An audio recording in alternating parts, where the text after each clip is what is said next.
நிறைய பேர் எங்ககிட்ட வந்து வயிறு எரியுது, சாப்பிட்டா எரிச்சல் அதிகமாகுது, இல்லைன்னா குறையுது, இது தொண்டையிலேருந்தே வந்து வயிறு எரிச்சலாக இருக்குது சாப்பாடு உள்ளே போகும்போது வருது. அப்புறம் கொஞ்சம் சில பேர் என்னம்பாங்க, உள்ளே போயிட்டு கொஞ்ச நேரத்தில் அப்படியே வாமிட் பண்ணிடுறோம். வாமிட் பண்ணால் எங்களுக்கு வந்து அந்த எரிச்சல், அந்த வலி எல்லாம், வயிற்றில் இருக்கிற வலியெல்லாம் குறையுதுன்னு சொல்கிறாங்க. இதெல்லாம் வந்து என்ன அறிகுறின்னு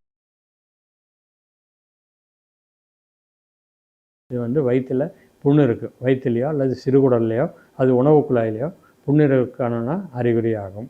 ஸோ அது இருக்கிறவங்களுக்கு வந்து யூஸ்வலாக இது காரம் சாப்பிட்டா எங்களுக்கு அதிகமாகுது அப்படின்னு சொல்லுவாங்க. அப்புறம் அதே மாதிரி மசாலா ஐட்டம் இதெல்லாம் வாங்கும்போது எங்களால் ரொம்ப வலி அதிகமாக இருக்குது அப்படின்னு சொல்லுவாங்க.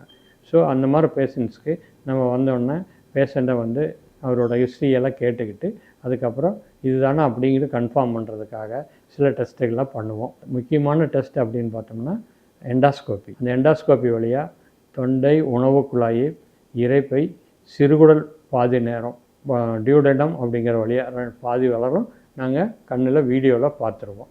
இந்த எண்டாஸ்கோபி வழியாக பார்க்குறது மட்டும் இல்லை, அதில் இருக்கிற வியாதிகளையும் எண்டாஸ்கோபி வழியாகவும் நாம் குணப்படுத்திடுவோம். அதில் என்னென்னா உணவு குழாயில் என்னென்ன பார்க்க முடியும்னா, உணவு குழாயில் புண்ணு இருக்கான்னு பார்ப்போம்.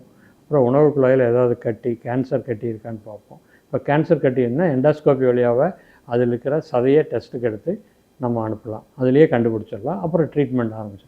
அதே மாதிரி இரைப்பையில் ஏதாவது புண்ணு இருக்குதா அல்லது இரைப்பையில் ஏதாவது கட்டி இருக்கா அப்படிங்கிறத வந்து இந்த எண்டாஸ்கோபி வழியாக நீ எல்லா வழியாக பார்த்துட்டு, இப்போ சப்போஸ் கட்டி இருந்தது, ஒரு புண்ணு இருந்தது அப்படி இருந்ததுன்னா அதுலேருந்து டெஸ்ட்டுக்கு எடுத்து பயாப்சி அனுப்புவோம். அது பயாப்சி வர்றதை பொறுத்து நம்ம வந்து ட்ரீட்மெண்ட் அனுப்புவோம்.